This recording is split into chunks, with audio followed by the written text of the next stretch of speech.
क्या ऐसा America allow करेगा? और अगर ऐसा होता है तो फिर ईरान की वजूद कैसे रहेगी? और अब जो कह दिया डोनाल्ड ट्रंप ने कि हम अभी लेबनान पर हमला नहीं करेंगे और इजराइल को कह दिया कि आप अपना हाथ पैर समेट लीजिए, तो दो तीन बातें निकलकर सामने आ गई। इजराइल पर दबाव बना करके ईरान को संतुष्ट कर रहा है डोनाल्ड ट्रंप कि देखिए, मैं इजराइल पर कह रहा हूं कि लेबनान पर हमला नहीं करें। और आपको मालूम है कि अगर ईरान तबाही की इस रास्ते पर होगा तो लेबनान भी तबाही के रास्ते पर होगा, क्योंकि लेबनान में जो हिजबुल्लाह है उसको पूरी फंडिंग ईरान कर रहा था। हमास को भी पूरी फंडिंग ईरान करता है, हूती को भी फंडिंग ईरान करता है। तो ये जो सारे टेररिस्ट एक प्रकार से अतिवादी ऑर्गेनाइजेशंस हैं, उसको फंडिंग का काम तो अंततः ईरान ही करता है। तो अमेरिका ये समझाने की कोशिश कर रहा है कि इजराइल को हमने कुछ दिन के लिए लेबनान पर हमले से रोक दिया है, अब आप हमसे ये डील कर लीजिए और स्ट्रेट ऑफ हॉर्मुज को सदा के लिए खोल दीजिए। हमारा इरादा नहीं है स्ट्रेट ऑफ हॉर्मुज पर कब्जा करने का, लेकिन हो सकता है कि इसमें डोनाल्ड ट्रंप की चाल हो। स्ट्रेट ऑफ हॉर्मुज खोलने के जैसे पर वो राजी हुआ और जैसे ही न्यूक्लियर एनरिचमेंट के बारे में अमेरिका को सारा चीज हाथ लग गया, हो सकता है कि अमेरिका स्ट्रेट ऑफ हॉर्मुज को कब्जा कर ले और फिर ईरान के नाम पर अमेरिका कहे कि हम ईरानियों से आप सबको बचाएंगे, इसलिए आप हमें रेंट दीजिए। खेल बड़ा बड़ा तगड़ा चल रहा है।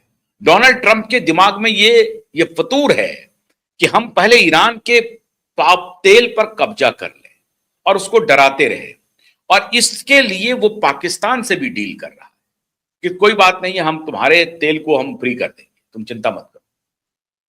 लेकिन बाकी जो दुनिया के देश जा रहे हैं, भारत जा रहा है, चाइना जा रहा है, या यूरोप के वेसल्स जा रहे हैं, उससे हम रेंट वसूलेंगे। लेकिन वहां एक लोचा है कि चाइना को अगर अमेरिका ने थोड़ा सा भी डिस्टर्ब किया तो चाइना सत्तू पानी लेकर के अमेरिका के खिलाफ बगावत छेड़ेगा, और अगर चाइना छेड़ेगा तो रसिया पीछे से आएगा, फिर ये वर्ल्ड वॉर का शक्ल हो जाएगा। इसीलिए डोनाल्ड ट्रंप को फूक फूक करके चलने की सलाह अमेरिका में हजारों लाखों लोग दे रहे हैं कि स्ट्रेट ऑफ हॉर्मुज पर कोई ऐसा काम न कर दीजिए आप जिससे कि वर्ल्ड वॉर शुरू हो जाए। तो ईरान के साथ निगोशिएशन करते करते ईरान तो हो सकता है चुप हो जाए, लेकिन आप कोई तीसरा राग ना अलाप दें, आप चाइना को परेशान न कर दें। और जब चाइना परेशान होगा तो रसिया उनके साथ साथ रहेगा, और ऐसी परिस्थिति में भारत जो है वो मूक दर्शक नहीं बनेगा। अगर आपने भारत से रेंट वसूलने की बात की तो भारत भी कुछ ना कुछ तो करेगा, इधर जाएगा कि उधर जाएगा, लेकिन कुछ ना कुछ तो करेगा। रेंट तो आपको देगा नहीं, नहीं तो आप महंगाई बढ़ाना चाहते हैं, पूरी दुनिया में अनरेस्ट पैदा करना चाहते हैं। तो ये जो खेल डोनाल्ड ट्रंप का चल रहा है कि नेतन्याहू से हमने हाथ झटक दिया है, ईरान मान जाएगा, ईरान मान जाएगा कि ठीक है लेबनान पर हमला बंद हो गया, लेबनान पे हमला बंद हो गया, ईरान मान जाएगा, ईरान वहां से हटेगा, और यही दाव देख करके हम स्टेट ऑफ हॉर्मुज पे कब्जा कर लेंगे और कहेंगे कि हम ईरानियन से आपको बचा रहे हैं, या ईरानियन की शक्ल में अमेरिकन वहां पर खेल कर रहे हो, कुछ भी हो सकता है। आगे में ईरानियन को कर दें और पीछे अमेरिकन हो, ये कुछ भी कर सकते हैं। और इसीलिए चाइना सतर्क है मित्रों, चाइना पूरी तरह से सतर्क है कि स्ट्रेट ऑफ हॉर्मुज को लेकर के अमेरिका कुछ भी गंदा खेल खेल सकता है। इसलिए चाइना ने धमकी दे दी है कि अगर स्ट्रेट ऑफ हॉर्मुज को लेकर के हमारे ऊपर कोई परेशानी हुई, हमारे ऊपर कोई अलग से पाबंदी लगी, तो हम मूक दर्शक नहीं बने बैठेंगे, बने रहेंगे, नहीं रहेंगे हम मूक दर्शक, और फिर रसिया साथ में आएगा। तो अगला 2-4 दिन, अभी तो उन्होंने नेतन्याहू का हाथ इसलिए झटका है, ईरान को तुष्ट करना चाह रहा है, ईरान को निगोशिएशन टेबल पे लाना चाह रहा है, ईरान से न्यूक्लियर सारा कुछ लेना चाह रहा है और स्ट्रेट ऑफ हॉर्मुज को खाली कराना चाह रहा है। उसके बाद अमेरिका का मास्टर स्ट्रोक आएगा। तो नेतन्याहू भी अकेले पड़ गए, ईरान भी अकेला पड़ गया। इस तरह का देश है अमेरिका। इसीलिए हेनरी किसिंजर ने कहा था कि अमेरिका के साथ दुश्मनी तो खतरनाक है ही, लेकिन अमेरिका के साथ दोस्ती उससे ज्यादा खतरनाक है।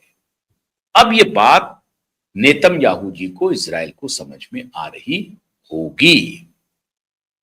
क्या आप किसके साथ, आपका एक डिपेंडेबल अलाय है, लेकिन आपको हमेशा उसके डिक्टेशन को मानना पड़ेगा। और अब आपको वो डिक्टेट कर रहा है, वो कह रहा है कि लेबनान पर बमबारी बंद कर दो, enough is enough. So now Israel is almost alone in the war. और ये प्रेडिक्शन हमने बहुत पहले किया था। अब इजराइल के पास कोई चारा नहीं है 100% अमेरिका के पास सरेंडर करने के अलावा। जो अमेरिका कहता है इजराइल को वही करना पड़ेगा। एक तीर से दो निशाने कर दिए, साथ दिए। खत्म कर दिया ईरान को और खत्म कर दिया इजराइल को भी। लेकिन इजरायली भी कम चालू नहीं है, कम तेज बुद्धि नहीं है उनकी। मोसाद कोई ना कोई तिकड़म लगा रही होगी कि डोनाल्ड ट्रंप अगर इस तरह से हमें कंट्रोल करने की कोशिश करेंगे, डिक्टेट करने की कोशिश करेंगे, तो अमेरिका में ही इनके ही खिलाफ कुछ ना कुछ खेल हो जाएगा। देखिए आने वाले दिनों में क्या होता है। इजराइल को आप कमजोर मत समझिए। उसको ये पता है कि अमेरिका दुश्मन का तो दुश्मन है, दोस्त का भी बड़ा दुश्मन है। तो इजरायली भी दुश्मन के तो दुश्मन है ही हैं, दोस्त के भी दुश्मन बन सकते हैं। आने वाले दिनों में इजराइल का भी मास्टर स्ट्रोक आएगा, अमेरिका का भी मास्टर स्ट्रोक आएगा। दिलचस्प होगा। लेकिन तत्काल ऐसा लगता है कि मई आते आते इजराइल, ईरान और अमेरिका के बीच में ट्रूस हो जाए, सीज फायर हो जाए और वो लंबे समय तक चले।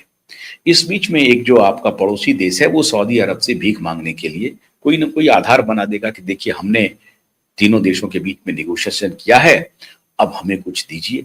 सऊदी अरब सोचेगा कि हाँ अगर युद्ध विराम हो जाता है तो हम सुरक्षित हो जाते हैं, तो हमारा माल तो बिकना शुरू हो जाएगा, तेल वेल का धंधा चौका हो जाएगा, तो कुछ डॉलर इसको दे देंगे, तो दे भी देगा।